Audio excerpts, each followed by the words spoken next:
अस्सलामुअलैकुम। Public news room पर आपको खुशामदीद। मैं हूं आपका मेजबान मोहम्मद अकबर बाजवा। मैं हूं रमशा कमर। सबसे पहले आपको बताएं, वजीर आजम के मुआविन खुसूसी नईमुल हक ने अपोजिशन लीडर शहबाज शरीफ को मुतनब्बे किया है कि वजीर आजम पर जाती हमलों से गुरेज किया जाए। उन्हें आखिरी बार ये मौका दिया जा रहा है। ये भी कहा कि इसके बाद उनके प्रोडक्शन ऑर्डर्स जारी नहीं किए जाएंगे। प्रोडक्शन ऑर्डर्स गालम गलोच के लिए जारी नहीं किए जाते। जबकि आज वजीर इत्तलात ने भी कहा कि वजीर आजम की आमद पर तानाजनी की गई, फिक्रे कसे गए।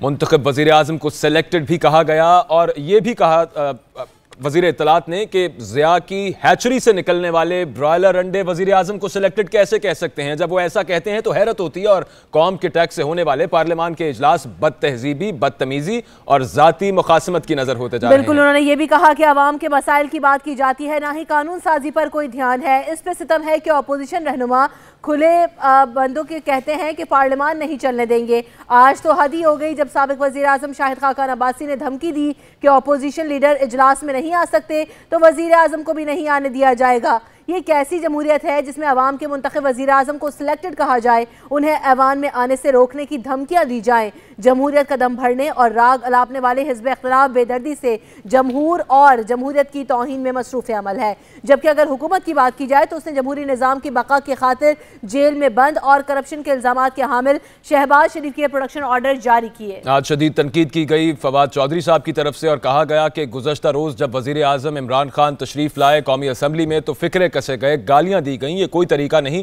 कि एक इलेक्टेड वज़ीर आज़म को सिलेक्टेड कहा जाए और उसके अलावा बदतहजीबी का मुजाहरा किया जाए। मुस्लिम लीग नवाज की रहनुमा रुमीना खुर्शीद आलम साहिबा हमारे साथ मौजूद हैं। रुमीना साहिबा, बहुत शुक्रिया आपने प्रोग्राम पब्लिक न्यूज़ रूम के लिए वक्त दिया। अभी जिस तरह की तनकीद की जा रही है कि अगर अपोजिशन लीडर को नहीं आने दिया जाएगा तो वज़ीर आज़म साहब को भी नहीं आने देंगे, एक बार फिर असम्बली का माहौल बहुत ज़्यादा गर्मा गर्म हो गया है। बात वही हो रही है कि असम्बली में जो असल इश्यूज़ हैं वो एड्रेस नहीं होते, बल्कि यही सारी बातें होती हैं, बहस होती हैं और बात ख़त्म, इजलास ख़त्म हो जाते हैं। ऐसे कैसे चलेगा? देखिए, सबसे पहली बात तो ये है कि जहाँ तक आप इस रवैये की बात करती हैं तो मेरे ख्याल में इस रवैये का सबसे बड़ा जिम्मेदार जो है वो इस वक्त की हुकूमत और हुकूमत के हुक्मरान है, जिनका रवैया जो है वो इस कदर जो है वो नागुज़ीर है कि जब वो बात करते हैं तो बात नहीं लगता है कि वो पूरे बारूद के गोले जो हैं वो बरसाना शुरू करते हैं। जबकि हुकूमत को अब समझ जाना चाहिए कि वो कंटेनर्स पर नहीं है, अब उनको दिल बड़ा करना चाहिए और अपना ज़र्फ भी बड़ा करना चाहिए। लेकिन होता ऐसा नहीं है क्योंकि वो भूल चुके हैं कि उसी पार्लियामान में जिसमें वो खुद बहुत गिरे हुए लेवल की बातें किया करते थे, आज वहाँ पर वो दर्द दे रहे हैं। तो मेरे ख्याल में ये रवैया उधर से ज्यादा जो है, और जहाँ तक आपने बात की कि पार्लियामेंट के बिजनेस को नहीं चलने दिया जा रहा है इस तरह से, तो उसकी भी बहुत बड़ी जिम्मेदारी से आती है। क्योंकि आप हम सब ने आज देखा। मैडम एक छोटी सी बात सबसे पहली बात ये है कि अब अगर कायदे हिज़्ब इख्तिलाफ खुद साथ बिल्कुल 2 फुट की दूरी पर खड़े होकर बगैर किसी सबूत के, बगैर कहीं पर ये प्रूफ दिए हुए सिलेक्टेड कह देंगे इलेक्टेड को, तो ये आप क्या समझती हैं, ये किस तरह की स्टेटमेंट रही और ये क्या जायज़ है आपकी नज़र में ऐसा कहना? इससे कुछ माह पहले भी ये बात हुई थी तो तब तो कोई इस बात पे तकलीफ नहीं हुई थी। तब तो कोई, जब बिलावल भुट्टो साहब ने जब ये बात की थी तो उस टाइम तो कोई इशू नहीं हुआ था। आज फिर क्यों इशू हुआ?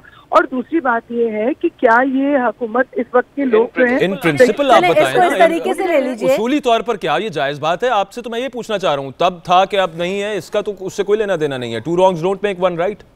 ये नहीं है कि क्या था या नहीं है, बात ये कि क्या आप ये कहेंगे कि ऑपोजिशन को बात ही ना करे, ऑपोजिशन को कोई बोलने का हक ही नहीं, उधर से जो मर्जी कोई बात करते रहे, हमें कोई हक हासिल नहीं है कि हम बात कर सकें। वो जब वो शख्स जो सिविल नाफरमानी तक कहता रहा अवाम को कि सिविल नाफरमानी करें, बिल जला दें, हुंडी के जरिए पैसे भेजें, वो तमाम चीजें जो उनकी हैं वो भूल गई। और अगर आज हिज़्ब इख्तिलाफ ने कोई बात की तो हमने तो उस वक्त भी उसकी भी मुखालफत की थी। लेकिन अभी बात वही है, बात असेंबली में ना करने की बात नहीं है, लेकिन बात ये जो हो रही है उस पर तशवीश उठ रही है कि जो बात की जा रही है शहबाज शरीफ साहब के लिए और इमरान खान साहब के लिए, उन्हें नहीं आने दिया जाएगा तो वजीर आजम साहब को भी नहीं आने दिया जाएगा। इसकी मंतक क्या है? शहबाज शरीफ साहब के ऊपर कई इल्जामात हैं, उनको फेस कर रहे हैं। वजीर आजम इमरान खान मुल्क के वजीर आजम हैं, उनके लिए असेंबली में इस तरह की बात कहना आप समझती हैं जायज़ है?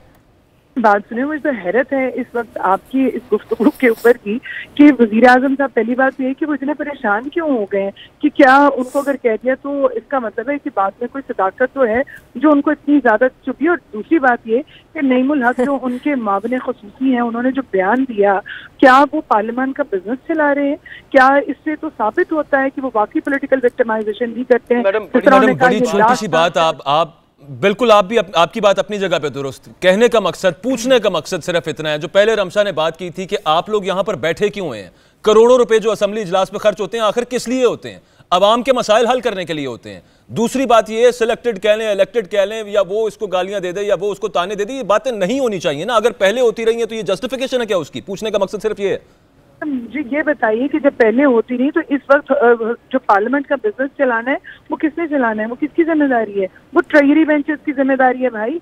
और ये किसी हमारी जिम्मेदारी उतनी ऑपोजिशन की नहीं है, सारी की सारी जिम्मेदारी गवर्नमेंट के ऊपर आती है। आज बात ये है कि जिम्मेदारी ऑपोजिशन पर भी है कि अगर एतराज़ात किए जाते हैं और जिस तरीके से शोर शराबा असम्बली के अंदर हो रहा है तो फिर खाली हुकूमत इस पर क्या करेगी? साथ रहेगा रुमीना खुर्शीद साहिबा, हमें सईद कायद साहब भी ज्वाइन कर रहे हैं, सीनियर तज्ज़ियाकार हैं, उनसे भी इस पर कॉमेंट लेते हैं।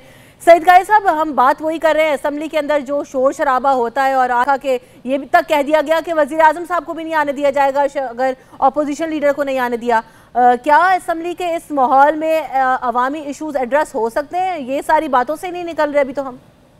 देखिए, पहली बात तो ये जो मैं सिलेक्टेड प्राइम मिनिस्टर पे बात कर लूं, कौन सा प्राइम मिनिस्टर जुल्फकार अली भुट्टो को छोड़ के यहाँ सिलेक्टेड नहीं था और जो फौजी जो है वो ट्रक में बैठ के नहीं आया? और सबसे पहले कौन से प्राइम मिनिस्टर थे जो जिनको जो है वो गाड़ के बनाया गया था और गमले में लगाया गया था? पहली बात तो ये होगी। दूसरी बात ये होगी कि देखें, हमारे यहाँ बहुत बड़ी ट्रेजेडी हो गई है और जमहूरियत के साथ, और वो ये है कि जो मुस्लिम लीग नून है वो नवाज शरीफ फैमिली बचाओ एक कमेटी बन चुकी है। पीपल्स पार्टी जो है वो जरदारी फैमिली बचाओ कमेटी बन चुकी है। कोई काम नहीं हो रहा और डेमोक्रेसी अगर अंडरमाइन हो रही है तो इस एलीट की वजह से हो रही है, जिनमें से एलीट का एक हिस्सा कहता है कि आपने जो अरब खरब कमाए हैं ये हराम के हैं, दूसरे कहते हैं नहीं आपके हराम के हैं, और दोनों काले धन के पहाड़ के ऊपर बैठे हुए हैं। और पूरे का पूरा समाज, पूरी सियासत, पूरी रियासत यरगमाल बनी हुई है। रोजाना ये टीवी पे आके जुगते मारते हैं, इधर से राना सनाउल्लाह साहब आ जाते हैं, उधर से शेख रशीद साहब आ जाते हैं। एक ड्रामा हो रहा है एक ऐसे माशी खंडर और वीराने में कि जिसमें से अगर तरक्की हुई है तो 5-7 खानदानों की हुई है और मैशत सिसक रही है, आम आदमी गलियों में जलील हो रहा है और ये आपस में लड़ रहे हैं और ये डेमोक्रेसी को अंडरमाइन कर रहे हैं बैठ के। कभी जो है एक इल्जाम लगाते हैं, कभी दूसरा इल्जाम लगाते हैं। आज क्या रेलेवेंस रह गई है? एक मुल्क जो भिखारी बन चुका है और जो कि इस वक्त बैंकरप्ट हो चुका है इनके लल्ले तललों की वजह से, उस मुल्क के हुक्मरान रोजाना बैठ के ये कहते हैं कि प्राइम मिनिस्टर हम तुम्हें नहीं आने देंगे, वो कहते हैं हम आपको नहीं आने देंगे। ये कौन लोग हैं? इस मुल्क की सियासी हकीकत से इनका क्या लेना देना है? इस मुल्क के अवाम से इनका क्या लेना देना है? कितना खौफनाक डिस्कनेक्ट है। ये लोग अपने काले धन के पहाड़ों को बचाने के लिए आपस में बदस्तुबा हैं, लड़ रहे हैं। आप मुझे ये बताएं, इस मुल्क में कोई एक इदारा नहीं जो 30, 35, 40 साल से ये हुक्मरान चला रहे हों और उस पर हम उंगली रख के कह सकें ये काबिल रश्क है। हाँ, कौन से चल रहे हैं? इत्तेफाक फाउंडेशन ठीक चल रही है, इनकी जो जरदारी साहब की मिलें ठीक चल रही हैं। यानी पाकिस्तान का ग्रोथ रेट 3% पे सिसक रहा है, इनके जाती ग्रोथ रेट 25%, 30% पे ग्रो कर रहे हैं। बात वो ये सईद कायद साहब के बहुत सारे ऐसे इश्यूज हैं जो कि एड्रेस होने चाहिए पार्लियामेंट के अंदर, लेकिन वो सारी बातें इग्नोर हो जाती हैं जब हम इस तरह की बहस मोबाइल से देखते हैं। बहुत शुक्रिया, सईद कायद साहब मौजूद थे, रुमीना खुर्शीद आलम साहब हमारे साथ मौजूद है। और बात यही हो रही थी कि इमरान खान साहब को आज सिलेक्टेड प्राइम मिनिस्टर कहा गया और ये भी कहा गया कि अगर अपोजिशन लीडर को असेंबली में नहीं आने दिया जाएगा तो फिर वजीर आजम इमरान खान साहब भी असेंबली में नहीं आने दिए जाएंगे। आगे बढ़ते हैं, एक कराची से अहम खबर शामिल करते हैं। क्लिफ्टन नीलम कॉलोनी में गैस सिलेंडर की दुकान में आग लग गई। डीएचए के 3 फायर टेंडर्स इस वक्त आग बुझाने में मसरूफ है। पुलिस और रेस्क्यू की इमदादी टीमें इस वक्त मौके पर रवाना हो गई हैं। आग बुझाने की कोशिश की जा रही है और कराची में क्लिफ्टन की नीलम कॉलोनी है जिसमें गैस सिलेंडर की वजह से दुकान में आग लगी और दुकान में आग लगने के बाद आप देख रहे हैं कि जो शोले हैं और जो धुआं है वो उठता दिखाई दे रहा है। बड़ी तादाद में इस वक्त लोग वहां पर पहुंच चुके हैं और साथ साथ जो फायर टेंडर्स हैं 3 वो तलब कर लिए गए हैं जो कि आग बुझाने में इस वक्त मसरूफ हैं। रेस्क्यू टीमें रवाना हो चुकी हैं, फायर ब्रिगेड का अमला पहुंच चुका है, साथ साथ पुलिस का अमला भी पहुंच चुका है जो कि जाए वकुआ पर मौजूद है। बिलाल खान हमारे नुमाइंदे साथ मौजूद हैं। बिलाल, किस नौयत की आग है, कितनी बड़ी आग है और अभी तक कहां तक सूरत हाल है इसको बुझाने की? जी बिल्कुल, देखिए क्लिफ्टन नीलम कॉलोनी में गैस सिलेंडर की दुकान में ये अचानक आग भड़क उठी थी, जिसके बाद फायर ब्रिगेड हुकाम को अब वाकये की इतला दी गई। फायर ब्रिगेड की 3 गाड़ियां जो कि डीएचए की हैं वो मौके पर पहुंची और आग बुझाने का अमल शुरू किया गया। लेकिन जिस जगह ये आग लगी काफी जो है तंग गलियां हैं, जिसकी वजह से रेस्क्यू का अमल मुकम्मल करने में काफी दुश्वारी का सामना करना पड़ा। अभी जो इतलात हैं वो ये बताया जा रहा है कि एक खातून जो है वो जख्मी हुई है, जिन्हें तिब्बी इमदाद के लिए अस्पताल मुंतकिल कर दिया गया। हमारी अस्पताल जराये से ही बात हुई है। अस्पताल जराये का ये कह रहे हैं कि जो जख्मी खातून लाई गई है वो मामूली जख्मी है, जिन्हें जो है तिब्बी इमदाद फराहम करने के बाद घर रवाना कर दिया गया है। अगर जावकोर की बात की जाए जहां पर आग लगी है, जहां पर एक गाड़ी, 2 रिक्शा और दीगर जो सामान रखा हुआ था दुकान के अंदर, वो मुकम्मल तौर पर तबाह हो गई हैं। अभी भी जो है आग लगी हुई है वहां पर और रेस्क्यू इदारे जो है आग बुझाने में अपना अहम किरदार अदा कर रहे हैं। जी बिलाल, ये बताइए कि इर्द गिर्द की जो दुकानें हैं या प्लाजा है वो खाली करा लिया गया? फुटेज तो यूं लग रहा है जैसे पूरे प्लाजे को इस आग ने अपनी लपेट में ले लिया।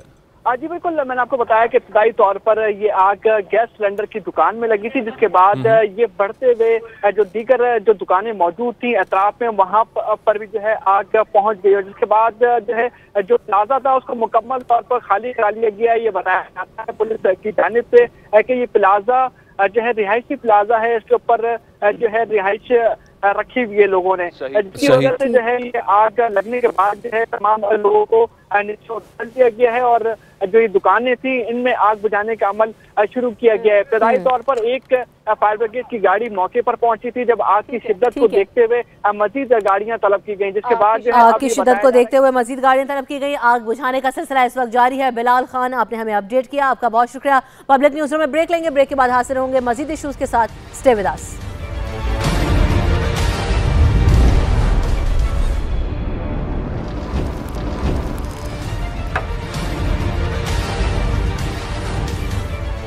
Welcome back. अब आपको खबर देंगे कि सऊदी अरब से भी $1 अरब मिल गए हैं और तर्जुमान स्टेट बैंक के मुताबिक मजमूई तौर पर $1 अरब की तीसरी किस्त हुकूमत को दे दी गई है। गुज़श्ता रोज यूएई की जानिब से $1 अरब जारी किए गए थे। अब ज़र मुबादला के ज़खायर $15 अरब से तजावुज़ कर चुके हैं।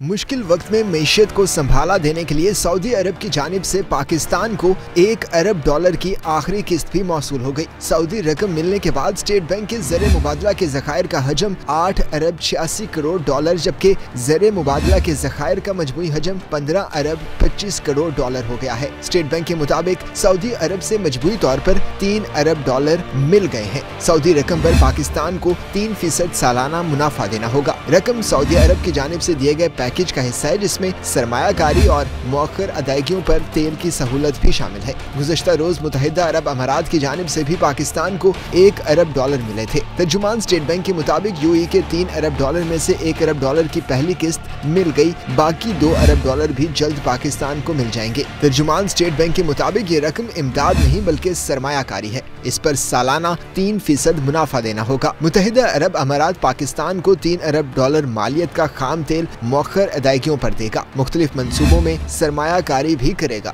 23 अक्टूबर 2018 को वजीर आजम इमरान खान के दौरे पर सऊदी अरब की जानिब से $12 अरब के इमदादी पैकेज का वादा किया गया था। दोनों ममालिक के दरमियान इस बात पर भी इत्तफाक हुआ था कि ताखीर से अदायगी की बुनियाद पर सऊदी अरब पाकिस्तान को सालाना $3 अरब मालियत का तेल देगा और ये सिलसिला 3 साल तक जारी रहेगा।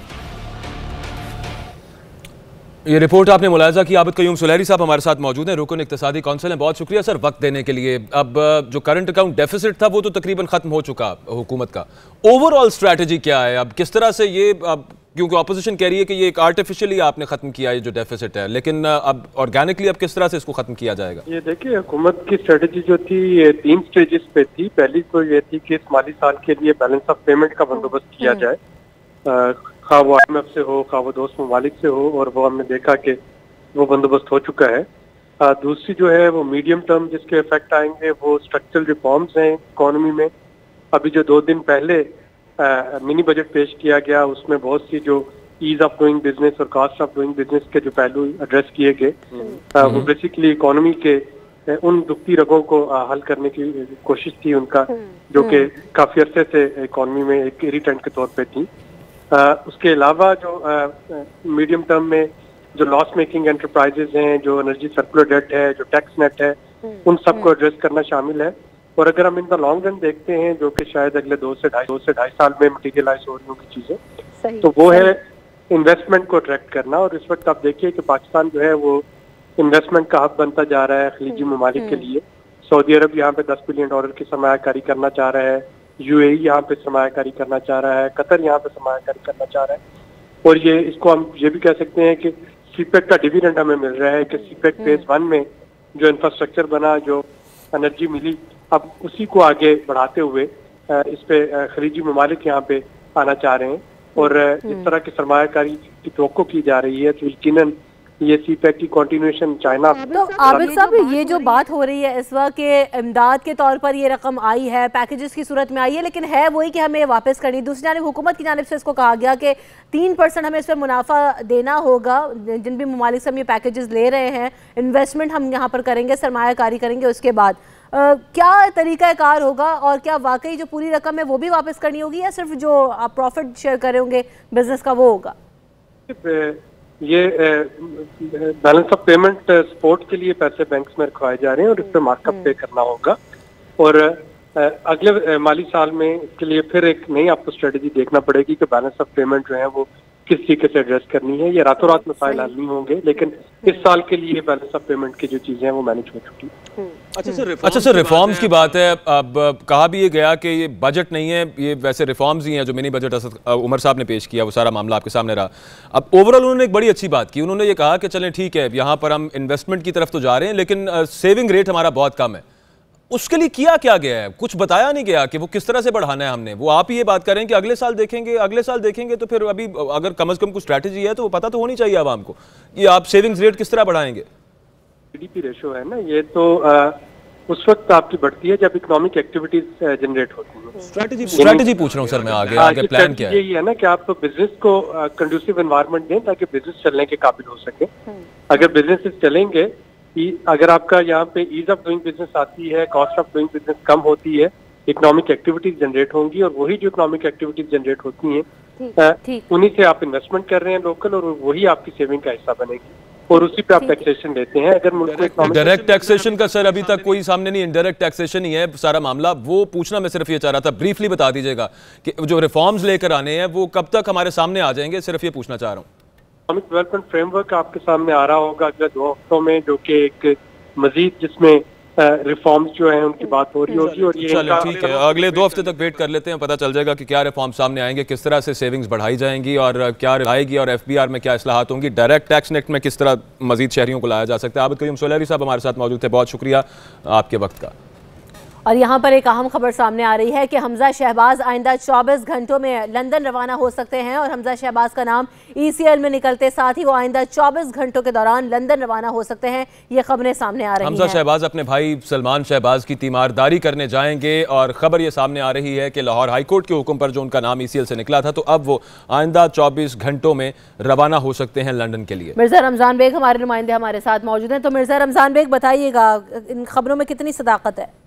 जी बिल्कुल, ये वजारत दाखिला के जराये से ये मालूम होगा कि हमजा शहबाज जो है वो रवाना होंगे 24 घंटों में, और हमजा शहबाज का नाम ECL में निकलते साथ ही वो आइंदा 24 घंटों के दौरान जो है वो लंदन में रवाना हो सकते हैं। और हमजा शहबाज अपने भाई सलमान शहबाज की तीमारदारी के लिए जा रहे हैं, और इतला के मुताबिक इनका भाई जो सलमान शहबाज बीमार है, और हमजा शहबाज अपने बहनोई अली इमरान बहन के अलावा अपने कजनों हसन हुसैन और उनकी फैमिली से भी मुलाकात करेंगे, और पार्टी के हवाले से भी अहम जो है फैसले किए जाने का इम्कान है, और हिसाबदार को भी नवाज शरीफ का जो है वो पैगाम दिया जाएगा। ये भी कहा जा रहा है जराये के मुताबिक कि हमजा शहबाज आइंदा 24 घंटों में जो है निजी एयरलाइन की परवाज से जो है वो रवाना हो सकते हैं, जिसमें हमजा शहबाज और शहबाज शरीफ की जानिब से अदालत को इत्तला की गई थी कि इनका नाम जो है वो ECL से निकाला जाए। जी ठीक है, बहुत शुक्रिया मिर्जा रमजान बेग, आपने हमें अपडेट किया। तो ये कहा जा रहा है कि आइंदा 24 घंटों में हमजा शहबाज की लंदन रवानगी मुतवक्के है। अब कुछ बात करते हैं सूबाई वजीर इत्तलात फयाजुल हसन चौहान साहब की। वो ये कहते हैं कि नवाज शरीफ साहब की मेडिकल रिपोर्ट्स बिल्कुल नॉर्मल आई हैं, आले शरीफ झूठ बोलना छोड़ दें। उन्होंने ये भी कहा कि किसी दोस्त ने बताया कि नवाज शरीफ को उनकी मरगूब ग़िज़ा लंदन से मंगवा कर दी गई है। नवाज शरीफ को पूरा प्रोटोकॉल दिया जाता है। उन्होंने मजीद ये भी कहा कि वज़ीर आज़म की हिदायत पर सानह साहिवाल के जिम्मेदारों को निशाने इबरत बनाएंगे। पिछले 3-4 दिन से मोहतरमा मरियम नवाज साहिबा और आले शरीफ उनकी मेडिकल जो पोजीशन है उसके हवाले से मुख्तलिफ़ किस्म की बीमारियां जो है वो लोगों को बता रहे हैं कि जनाब उन्हें हार्ट अटैक होने वाला है, उनको फौरी तौर पे अस्पताल एडमिट किया जाए, उन्हें बाहर इलाज के लिए भेजा जाए। तमाम में नॉर्मल लिखा हुआ है। मैं आले शरीफ से और मोहतरमा मरियम नवाज साहिबा से रिक्वेस्ट करूँगा कि झूठ बोलना छोड़ दें कि बिल्कुल 100% उनको प्रोटोकॉल दिया जा रहा है, उनको फैसिलिटेशन दी जा रही है, घर से डिशें और खाने बन के आते हैं। मरियम नवाज साहिबा और आले शरीफ ये समझते हैं कि पूरी 22 करोड़ आवाम अब नॉर्मल है। वज़ीर आज़म इमरान खान साहब, वज़ीर आला पंजाब सरदार उस्मान बुज़दार समेत सारे शौक में थे। पूरी 22 करोड़ आवाम शौक में थी कि एक बेगुनाह फैमिली खलील और उसकी फैमिली के साथ जुल्म हुआ, उनको शहीद कर दिया गया।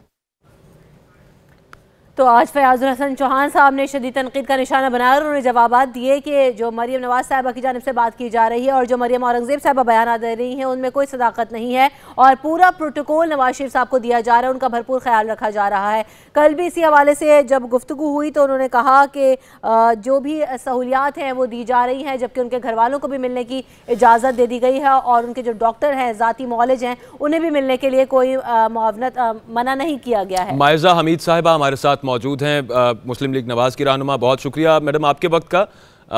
हुकूमत तो ये कह रही है कि तमाम तर सहूलियात दी जा रही हैं, एज सच कंडीशन उतनी ख़राब नहीं है नवाज शरीफ साहब की, रिपोर्ट्स बिल्कुल नॉर्मल आ रही हैं। आपकी पार्टी और मरियम नवाज साहिबा, मरियम औरंगजेब साहिबा टोटली डिफरेंट एक मौक़िफ़ है वहाँ पे। देखिए जी, जो सच है वो सच है। मियां मोहम्मद नवाज शरीफ जो हैं वो एंजाइना भी उनको है और वो हार्ट के भी पेशेंट हैं और हमें किसी किस्म के बहाने की जरूरत नहीं है। अगर बनाना होता तो पिम्स हॉस्पिटल में जब फॉर्मर प्राइम मिनिस्टर को लेके गए थे तो उस वक्त ही जो है डॉक्टर्स ने कह दिया था कि इनको हार्ट का भी इशू है और इनको जो है इनकी हार्ट इनलार्ज्ड है और रिपोर्ट्स भी उनकी सही नहीं आई और रिपोर्ट्स जो हैं वो इमीडिएट फैमिली को जो है वो उनकी एक्सेस नहीं दी गई जा रही और ना ही उनके जाती नॉलेज को उनको उनकी एक्सेस दी जा रही है। तो बात ये है कि ये बहुत बड़ा जुल्म और ज्यादती है क्योंकि ये एक बेसिक ह्यूमन राइट्स का इशू है और ये जो है ये डिनाई नहीं किया जाता। लेकिन कल भी फवाद चौधरी साहब ने यही कहा था मायजा हमीद साहिबा कि उन्हें इजाज़त दे दी गई है और उनके ज़ाती मौलिद भी मिल सकते हैं, घर वाले भी मिल सकते हैं। साहब या इन्फॉर्मेस्टर्स इनके तो ये भी कहते रहे थे कि कुलसूम नवाज साहिबा को कैंसर नहीं है, तो क्या उनकी बात मान ली जाए? बहुत शुक्रिया। मायजा हमीद साहिबा हमारे साथ मौजूद थी और एक दफ़ा फिर उन्हीं गिले शिकवों का इजहार कर रही थी जो पाकिस्तान मुस्लिम लीग नवाज की क़यादत कर रही है नवाज शरीफ साहब की हालत को लेकर। बिल्कुल सानह साहिवाल के मुतालिक आपको बताएं कि जाबहक होने वालों के अहले खाना ने पार्लियामेंट हाउस वो पहुंच चुके हैं और खलील का भाई जमील, ज़ीशान की वालिदा और भाई एहतशाम पार्लियामेंट गेट पर इंतजार करते रहे लेकिन किसी ने उन्हें अंदर जाने की इजाज़त नहीं दी। ज़ीशान और खलील की फैमिली इंतजार करने के बाद वापस लौट गए। आपको ये खबर दें कि पार्लियामेंट पहुंचे ज़ीशान और खलील की फैमिलीज, वहाँ पर पार्लियामेंट हाउस के गेट पर वो इंतजार करते रहे और उनसे मिलने की किसी ने वहाँ पर जहमत नहीं की, वो इंतजार करके फैमिली वापस लौट गई। जबकि खबरें ये भी थी कि आज इनकी फैमिली की मुलाकात होनी थी। सदर साहब से ये भी कहा जा रहा था कि आज वो मुलाकात करेंगे लेकिन जब हमने देखा कि पार्लियामेंट हाउस उनके भाई पहुंचे हैं, खलील के भाई और ज़ीशान की वालिदा, तो उन्हें अंदर जाने नहीं दिया गया। पार्लियामेंट गेट के बाहर वो इंतजार करते रहे और इंतजार के बाद जब उन्हें अंदर जाने की इजाज़त नहीं दी गई तो वो वापस लौट गए। हम यहाँ पर ब्रेक लेंगे, ब्रेक के बाद दोबारा हाजिर होंगे with other issues. Stay with us in public news room.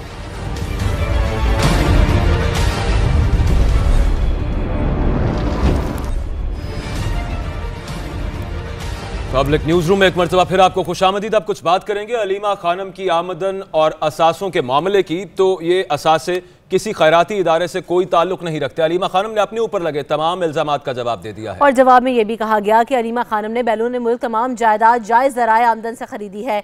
जायदाद खरीदने के लिए तमाम रकम कानूनी ज़ाब्तों के मुताबिक बैंकों से मुंतकिल की गई।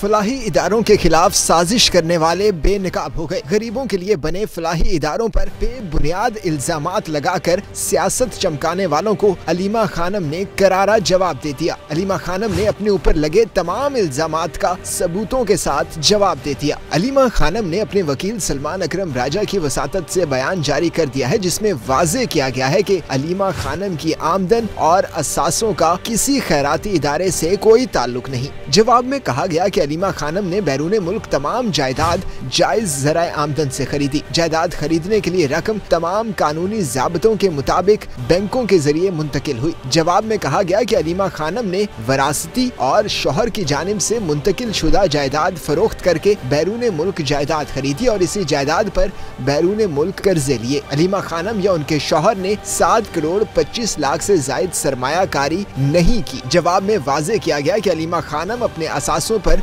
तकरीबन तमाम टैक्स अदा कर चुकी हैं और बाकी मानदा टैक्स की अदायगी का सिलसिला जारी है। अलीमा खानम के खिलाफ तमाम इल्जामात पे बुनियाद हैं और वो कानूनी चाराजोई का हक महफूज रखती हैं।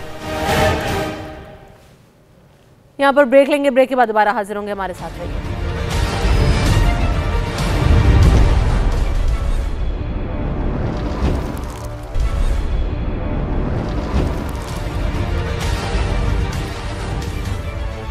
Welcome back. खबर आपको दें कि महकमा एजुकेशन सिंध ने सुप्रीम कोर्ट के फैसले के मुताबिक सूबे के निजी स्कूलों की फ़ी में कमी के अहकाम जारी कर दिए हैं और फीसों में कमी का सर्कुलर स्कूल्स को इरसाल भी कर दिया गया है। सर्कुलर क्या जारी किया गया है, मजीद जानेंगे अपने नुमाइंदे नवाज डाहरी से। जी नवाज, बताइए। जी बिल्कुल, फीसों के हवाले से सर्कुलर जारी किया गया है और इस सर्कुलर के मुताबिक तमाम प्राइवेट स्कूल्स को जितने भी स्कूल हैं जिनकी 5000 से ज्यादा फीस रखी गई है उनको 20% कमी करने का हुक्म जारी किया गया है। सिंध हुकूमत की जानिब से महकमा स्कूल एजुकेशन की जानिब से ये लेटर इरसाल किया गया तमाम प्राइवेट स्कूल्स को, जिसमें ये तंबीह की गई है कि अगर 5000 से ज्यादा जिस भी स्कूल की फीस है उसमें 20% कमी का ऐलान किया गया है। जबकि मैं आपको बताऊं कि सुप्रीम कोर्ट में ये केस चल रहा था, सुप्रीम कोर्ट के अहकामात के मुताबिक ये फैसला किया गया है सिंध हुकूमत की जानिब से और ये बाउंड किया जा रहा है प्राइवेट स्कूल को कि वो जो 5000 से ज्यादा फीस है वो कमी की जाए। तो ये सर्कुलर भी अब जारी कर दिया गया है तमाम निजी स्कूल्स को कि जो फी है उसमें कमी की जाए। नवाज़दारी आपने अपडेट किया, आपका बहुत शुक्रिया। आगे बढ़ते हैं, कुछ बात करते हैं कि सेवन शरीफ में इंडस हाईवे रोड पर तेज रफ्तार मुसाफिर वैन और ट्रक में तसादम हुआ। इस तसादम के नतीजे में 2 बच्चों और खातून समेत 6 अफराद जाँ बहक हो गए हैं, जबकि 8 से ज्यादा अफराद इस वक्त जख्मी भी हैं। 2 की हालत तशवीशनाक बताई जा रही है और हादसा तेज रफ्तारी के बायस पेश आया। इसी पर बात करेंगे, हमारे नुमाइंदे गुलजार अहमद हमारे साथ मौजूद हैं। गुलजार अहमद, बताइए गए वाकया किस तरीके से पेश आया? जी बिल्कुल, 7 के करीब ये जामचोरों का रोड है जहाँ ये हादसा हुआ है, जिसमें जो है 6 अफराद जो है मौके पर ही जाँ बहक हो गए हैं, जबकि जो है 8 से ज्यादा जो है जख्मी हो गए हैं, जिनमें बच्चे और खातून भी शामिल है। जो जाँ बहक हो गए हैं उनमें जो है 2 बच्चियां, 1 खातून और 3 मर्द शामिल हैं, जबकि जो 8 जख्मी हैं उनमें जो है खवातीन भी शामिल हैं और बच्चे भी शामिल हैं। तो ये हादसा अफसोसनाक वाकया हुआ है। जो मुसाफिर वैन है, गुलजार ये बताइएगा कि जो दोनों वैन्स के ड्राइवर हैं, ट्रक का और जो मुसाफिर वैन का, वो उनकी हालत कैसी है और वो कहाँ पर है? देखिए, जो दोनों गाड़ियां हैं उनके ड्राइवर जो हैं वो मौके से फरार हो चुके हैं, जिसकी वजह से जो है पुलिस कार्रवाई करने से भी काफिर पुलिस ने दोनों गाड़ियों को तहवील में ले लिया है। जो मुसाफिर वैन है वो 7 से हैदराबाद की तरफ जा रही थी और जो ट्रक है उसका सामने से उसका तसादम हुआ गाड़ी का। तेज रफ्तारी के बायस से हादसा पेश आया। अब जख्मियों को अस्पताल मुंतकिल कर दिया गया। बहुत शुक्रिया, आप हमें अपडेट कर रहे थे गुलजार। यहाँ पर पब्लिक न्यूज रूम में एक ब्रेक लेते हैं, ब्रेक से वापस आएंगे हेडलाइंस के साथ। कुछ न्यूज स्टोरीज होंगी, उन पर तजिया होगा। Stay with us.